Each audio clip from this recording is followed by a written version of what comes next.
اعوذ باللہ من الشیطان الرجیم بسم اللہ الرحمن الرحیم اللہم کل ولیک الحجۃ ابن الحسن صلواتک علیہ وعلی آبائہ فی ہذہ الساعہ وفی کل ساعہ ولیا وحافظا وقائدا وناصرا ودلیلا وعینا حتی تسکنہ وتمتعہ فیہا طویلا اللہم صلی علی محمد وآل محمد۔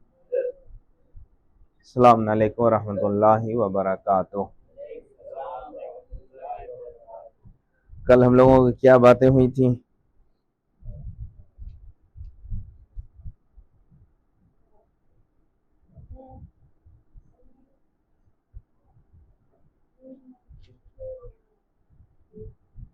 بولو۔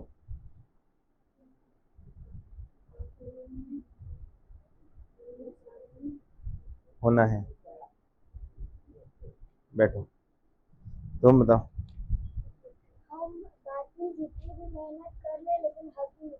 او واہ، بہت عمدہ۔ آپ کل تھے کل نہیں تھے؟ تم بتاؤ کچھ، کل کیا بات ہوئی تھی؟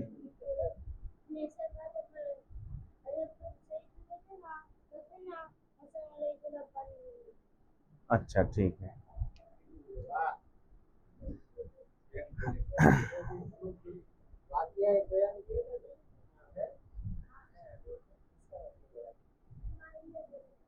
بہت اچھا۔ اسماعیل بن نمازی کا کل ایک واقعہ ہم لوگوں نے پیش کیا۔ آج ہماری بات ہے جو بہت اہم ہے، اور بہت اہم ہے اس لیے کہ ہم اپنے امام کے حوالے سے باتیں کر رہے ہیں تو سب اہم ہی ہے۔ عموماً کہیں بات نہیں ہوتی، اور جو ہوتی ہے وہ بہت خراب طریقے سے آپ کے سامنے سلانے والا کیپسول زیادہ دیا جاتا ہے کہ ہمیشہ امام کو بلاتے رہو۔ یمن میں اگر ظلم ہو رہا ہے، مولا جلدی آئیے۔ مولا ادھر کہہ رہے ہیں تم تیاری کرو، کچھ ظلم کا مقابلہ کرو، اور تم صرف بلانا چاہتے ہو۔ تو یہ جو کانسیپٹ ہے کہ ایک گروپ ہے جو آپ کو ہمیشہ ملے گا، جیسے ہی شعبان کا مہینہ آئے گا تو وہ علاقہ جاتا ہے اور پروگرام کراتا ہے اور ملاقات کے واقعات سنا کے اس کے بعد پھر چلا جاتا ہے، اس لیے کہ وہ خود سویا ہوا رہتا ہے۔ امام کے حوالے سے بہت دشمن ایکٹیو ہے، جیسے جو بچوں کا کارٹون ہے، کیا ہے، بھیم، کون سا ہے کارٹون ہے، چھوٹا بھیم، اور اس طرح سے 50 کارٹون جو اس میں بنائے جاتے ہیں، جس کا کہیں نہ کہیں انڈائریکٹ اٹیک آخری امام کے کانسیپٹ سے ہے۔ مثلا ایسا پیش کیا جائے گا کہ جس میں آپ کو محسوس ہوگا کہ ہر جگہ بس اڑ کے کوئی پہنچ رہا ہے اور آدمی کو تیار کرایا جا رہا ہے، تم بھی ہر جگہ بس انتظار کرتے رہو، آ کے کوئی ہاتھ تھامے گا نہیں۔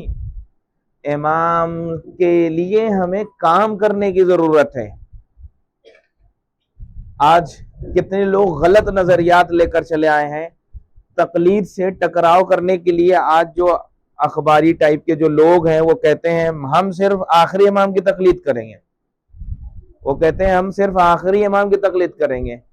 پہلی بات یہ ہے، امام کی تقلید نہیں ہوتی ہے، امام کی اطاعت ہوتی ہے۔ ایک کچھ لوگ کہتے ہیں ہم یہاں نماز نہیں پڑھیں گے، ہم تو امام کے پیچھے نہ، پتہ نہیں ان کے دادا پردادا کتنے لوگ مر گئے، آج تک امام کے پیچھے نماز ہی نہیں ملی۔ یعنی عجیب لوگ بدلنے کے لیے، خراب کرنے کے لیے نظریات کو رکھتے ہیں۔ انہی نظریے میں سے ایک نظریہ یہ بھی ہے کہ جب عزاداری کی بات آتی ہے تو کہتے ہیں کہ ہم عزاداری میں کچھ نہیں بول سکتے۔ کیوں؟ اس لیے کہ عزاداری شہزادی سے ہم ڈرتے ہیں کہ کہیں ہمیں کچھ الٹا عذاب نہ مل جائے۔ عجیب، اور یہی کہہ کے لوگوں نے ہر طرح کی غلط چیز کو ڈال دیا، ہر طرح کی غلط چیز کو ڈال دیا۔ اب اگر آپ بولنا چاہتے ہیں تو لوگ کہتے ہیں عزاداری میں نہیں بولنا، اس لیے کہ شہزادی ناراض ہو جائیں گے۔ اب بتائیے، غلط کام سے شہزادی ناراض اس کرنے والے سے ہوں گی کہ روکنے والے سے ہوں گی؟ اسی نظریے کو بڑھاتے بڑھاتے لوگ کہتے ہیں دنیا میں جتنا زیادہ ظلم ہوگا اتنا جلدی امام آئیں گے۔ سوال یہ ہے کہ اگر ہم ظالم کے خلاف آواز نہیں اٹھا رہے ہیں تو ہمارا شمار بھی تو ظلم کرنے والوں کے ساتھ ہوگا۔ جب ہمارا شمار ظلم کرنے والوں کے ساتھ ہوگا تو پھر امام مقابلہ ہم سے کریں گے، اور ہم کہہ رہے ہیں کہ امام آ جائیں. آج جو بہت اہم ہے، اس چیز کو سمجھنے کی ضرورت ہے. تاریخ اسلام میں دو نظریہ بہت زیادہ حاوی رہا. ایک اشاعرہ کا نظریہ یہ رہا کہ جو بھی کرتا ہے وہ اللہ کرتا ہے، بندہ کچھ نہیں کرتا. یہ وہاں ان کے ہاں کانسیپٹ ہے. ہمارا کوئی اختیار نہیں، اگر گناہ بھی کر رہے ہیں تو اللہ کروا رہا ہے، اچھا بھی کر رہے ہیں تو اللہ کروا رہا ہے. یہ ایک نظریہ ہے. اس کے مقابلے میں ایک نظریہ ہے جسے معتزلہ کہتے ہیں. معتزلہ کہتے ہیں ریئیکشن میں، یہ معتزلی جو لوگ ہیں یہ اشاعرہ کے ریئیکشن میں یہ جواب دیتے ہیں، کہتے ہیں نہیں، اللہ کچھ بھی نہیں کرتا، سارا کام صرف بندہ کرتا ہے، اللہ کا کوئی انٹرفیئر ہے ہی نہیں، صرف بندہ کرتا ہے. تو دونوں میں جگہ کیا ہوا؟ ایک جگہ پورا کام اللہ کے حوالے کر دیا اور ایک جگہ پورا کا پورا کام بندے کے حوالے. مگر شیعہ کون مذہب ہے؟ امامیہ، یعنی جس مذہب کو ہم مانتے ہیں. ہمارا نظریہ یہ ہے کہ دیکھیں، کام بندہ کرتا ہے، اختیار اس کے پاس ہے، یہ اپنے ارادے سے کام کرتا ہے، مگر جو بھی کام ہوتا ہے وہ کہیں نہ کہیں اوپر سے خدا کی مرضی بھی اس میں ہوتی ہے. خدا کی اگر پرمیشن نہ ہو تو ایک پتا اپنی جگہ سے گرے نہیں، ہلے نہیں. اب یہاں پہ فوراً آپ کے ذہن میں ایک اور سوال آئے گا کہ اس کا مطلب اگر ہم گناہ کر رہے ہیں تو اللہ چاہتا ہے. اور کچھ لوگ اس طرح کے بھی نظریات کے شب قدر میں اللہ جس کے اعمال اور جس کی تقدیر اچھی لکھ دیتا ہے وہ سال بھر ویسے ہی رہے گا، ہے نا. شب قدر کو کہتے ہیں تقدیر والی رات، یعنی اللہ آج جو لکھ دے گا وہی سال بھر ہونے والا ہے. اب کسی کے گھر میں موت لکھ دی تو وہ ہو جائے گا، کسی کے ہاں بزنس میں لاس لکھ دیا تو نہیں، ایسا نہیں ہے. شب قدر کا مطلب یہ ہے کہ آپ دنیاوی ایک لاجک کو سمجھنے کی کوشش کیجئے. جب کوئی بچہ کسی پہلی کلاس میں پڑھتا ہے، میری طرف، جب کوئی بچہ پڑھتا ہے تو پہلی کلاس میں جب وہ محنت کرتا ہے نا، اس محنت اور ایگزام پہ طے ہوتا ہے کہ اگلی کلاس میں یہ جائے گا یا نہیں جائے گا. ایسا تو پوسیبل نہیں ہے کہ وہ کچھ کرے ہی نہیں اور اس کو اگلی کلاس میں بڑھا بھی دیا جائے گا تو فائدہ نہیں ہے، وہ نقصان کے علاوہ کچھ بھی نہیں. تو جب دنیا کا سسٹم کوئی بھی کام جب آپ کو اگلی پوسٹ کم ملتی ہے، جب پچھلا بہت اچھا کریں گے. اللہ شب قدر میں لوگوں کی تقدیر لکھتا ہے امام وقت کے حکم سے. اس کا مطلب یہ ہے کہ جس کا اس سال بہت اچھا رسپانس رہا ہوگا اسی کے بیس پہ اگلے سال لکھا جائے گا کہ یہ آدمی اچھا تھا اس لیے اس کے لیے یہ چیزیں اس سال رہیں گی. اگر اس سال اس نے خراب کام کیا ہے تو اسی بیس پہ اس کے لیے وہ چیزیں لکھی جائیں گی. مشکل کیا ہے کہ ہم خدا کو سب کچھ کہہ دیتے ہیں کہ تو ہی سب کچھ کرنے والا ہے. ہمارا نظریہ یہ ہے کہ اللہ کی ضرور مرضی ہوتی ہے مگر پورا اختیار ہمارا. جیسے آپ ہی میں بہت سے لوگ، یہی اونا میں رہنے والے عزادار، ابھی اس وقت بہت سے لوگ جاب کر رہے ہیں اپنے اختیار کی بنیاد پر، اور بہت سے لوگوں کے پاس وقت ہے تو یہاں بیٹھ کے درس میں بیٹھے ہوئے ہیں. تو کہیں نہ کہیں اختیار تو ہے. اختیار، اب دیکھیے یہ نظریہ جب غلط ہوا لوگوں کا، اس شام کے حاکم نے یہی کہا تھا نا، جب ظلم بڑھاتا چلا گیا تو لوگ جب اس سے تپنے لگے اور اس کے خلاف ہونے لگے تو اس نے کیا کہا تھا؟ اللہ نے تمہارے اوپر مجھے چنا ہے، اب اگر میں غلط ہوں یا اچھا ہوں یہ اللہ کا قصور ہے، میرا قصور نہیں ہے. اسی کے ری ایکشن میں فوراً کچھ لوگوں نے کہا نہیں، تم زبردستی اللہ پہ ہر چیز ڈال رہے ہو، سارا کام بندہ کرتا ہے، یہ تمہارا قصور ہے، اللہ کا قصور نہیں ہے. یہیں سے نظریات بنے. جہاں بھی آپ اسلام کے نظریات دیکھیں گے نا وہ وہیں سے. اچھا، صحابہ نے غلط کیا تو ٹھیک ہے، غلط کیا. اب اگر اللہ، یہ عجیب مسلمانوں کی پالیسی ہے کہ اس کو سمجھنے کی ضرورت ہے. یہ ڈکلیئر آگے کیوں نہیں کہتے ہیں کہ یہ غلط ہے یہ صحیح ہے، یہ غلط ہے یہ صحیح ہے. یہ کہہ رہے ہیں کہ امام حسین بھی صحیح ہے اور یزید بھی صحیح ہے، مولائے کائنات بھی صحیح ہے اور صفین میں وہ بھی صحیح ہے. یہ کیسے دو نظریہ آ جا سکتا ہے ایک پاس؟ کیسے؟ اسی لیے ان لوگوں نے اپنی بات کو صحیح کرنے کے لیے کیا کہا؟ رضی اللہ، اللہ جس کو چاہے راضی رہے، جس سے چاہے ناراض. بھائی کہو، ہمت آنی چاہیے نا ایک انسان کے اندر کہ اس کے غلط کو غلط کہہ سکے. یہ پورا گیم ہوا ہے. یہیں سے آپ بہت سے فقہ بنے، اشاعرہ، معتزلہ، پھر اسی میں زیدیہ، بہت سے لوگ نظریات. ہمارے یہاں ایسا نہ سمجھیے سارے لوگوں کا شیعہ عقیدہ بہت اچھا تھا. انشاءاللہ آج میں ذکر کروں گا کچھ کہ شیعہ عقیدہ ایسا نہیں ہے. بہت سے لوگ کربلا کے بعد اس نظریے کے قائل ہو گئے کہ امام وہی ہوگا جو تلوار چلائے گا. چاہنے والے شیعوں کا عقیدہ تھا، غیروں کا نہیں. اسی لیے زید کے قیام کو سپورٹ کیا گیا. اس لیے ہم زید کو امام مانیں گے. کیوں؟ اس لیے کہ یہ تلوار اور قیام کر رہے ہیں، اور چوتھے امام سائلنٹ میں تھے. یہاں سے نظریات بہت فرق کر رہے ہیں، اور چاہنے والوں کی ایک ادھم مچی ہوئی ہے. ساتویں امام کے زمانے میں شیعوں میں کافی فرقے ہو چکے تھے. شیعوں کے اندر جو میں یہاں تک لے کے آیا ہوں آپ کو وہ یہ ہے کہ سارا کام کرنا ہم کو ہے، مگر مرضی اس کی آخر میں ایڈ ہو جائے گی اللہ کی. ٹھیک ہے، مگر ہم نے کیا کیا؟ اللہ ہم سے کام کروانا چاہ رہا ہے. اللہ ہم سے کام کروانا چاہ رہا ہے، مگر ہم نے اٹھا کے اللہ پہ ڈال دیا. دیکھیے شادی میں کیا ہوتا ہے، جاتے ہیں خود دیکھتے ہیں اپنے آنکھ سے، اور جب 2-4 سال 5 سال میں فالٹ ہو جاتا ہے، ارے استخارہ غلط آیا تھا، استخارہ تو دکھلوایا تھا ہم نے. اللہ کو قصور ٹھہرا کے فوراً الزام لگا دیا جاتا ہے. اب کوئی آدمی کیوں نہیں، کسی انسان کے اندر یہ جرات آتی ہے کہ غلطی میری ہے، میں نے جب رشتے کے لیے جو چیزوں کو دیکھا تھا وہ میری سوچ غلط تھی. یہ کوئی نہیں کہے گا. اللہ کو فوراً الزام لگا دیا، ارے استخارہ تو دیکھا تھا، اب کیا کہیں 5 سال کے بعد خراب ہو گیا معاملہ. یہ کہنا مطلب یہ ہے کہ اللہ پہ الزام بہت زیادہ لوگ لگاتے ہیں. میں امام زمانہ سے کیسے کنیکٹ کروں اس کو؟ یہ یہی ہے کہ آج ہمارے ہاں لوگ اس نظریے کے قائل ہو چکے ہیں کہ امام کا ظہور اللہ کروائے گا، میری کوئی ذمہ داری نہیں ہے. یہ غلط ہے نا. اس میں کیا ہوا؟ اس میں یہ ہوا اس نظریے کے اعتبار سے کہ ہم چپ چاپ سوتے رہیں، امام اپنے ایک ٹائم پہ آئیں گے، ایک ٹائم ہوگا اس میں آئیں گے، میرا کوئی رول نہیں ہے. ہونا تو یہ چاہیے تھا کہ امام کا ظہور میرے ایکٹیو رہنے کی بنیاد پر ہے. ہم میں کتنے لوگ ہیں، ہم میں کتنے لوگ ایسے ہیں شیعوں میں کہ اگر امام آ جائے تو ایکسپٹ کر لیں. بہت کم لوگ ملیں گے آپ کو. میں دنیا کی بات ہی نہیں کر رہا ہوں، غیروں کی بات ہی نہیں کر رہا ہوں، اپنے لوگ. اس لیے کہ ایک سچا پرمکھ، ایک سچا حاکم، ایک سچا انسان، ایک سچا عزادار، حق بولنے والا، جب اسے یہی عزادار ایکسپٹ نہیں کر پا رہے ہیں تو کیسے امام کو ایکسپٹ کر لیں گے کہ آپ بہت اچھے ہیں؟ یہ سمجھنے کی ضرورت ہے. تیار ہمیں خود ہونا ہے، مگر ہم نے سارا کام اللہ کے حوالے کر دیا، تو جب بھیج دے.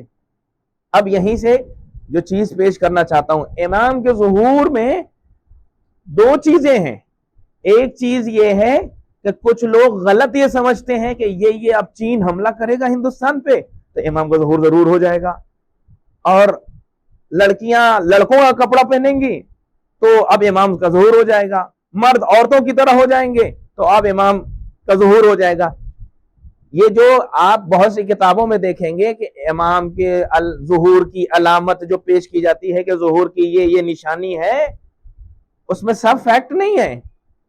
اس میں 5 بہت اہم ہے، بہت اہم ہے. آج کی جو بات میں کر رہا ہوں 5 ظہور کی علامت بہت اہم ہے.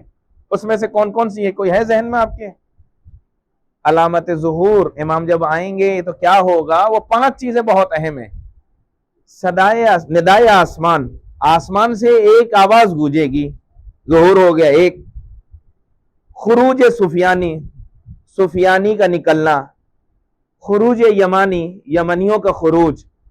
قتل نفس زکیہ، ایک پاکیزہ نفس کو مکے کے اندر خانہ کعبہ کے پاس قتل کر دیا جائے گا. میری طرف متوجہ ہے نا؟ یعنی جو یہ بحث بہت اہم ہے، اس والے چیپٹر کو ختم کرنا چاہ رہا ہوں.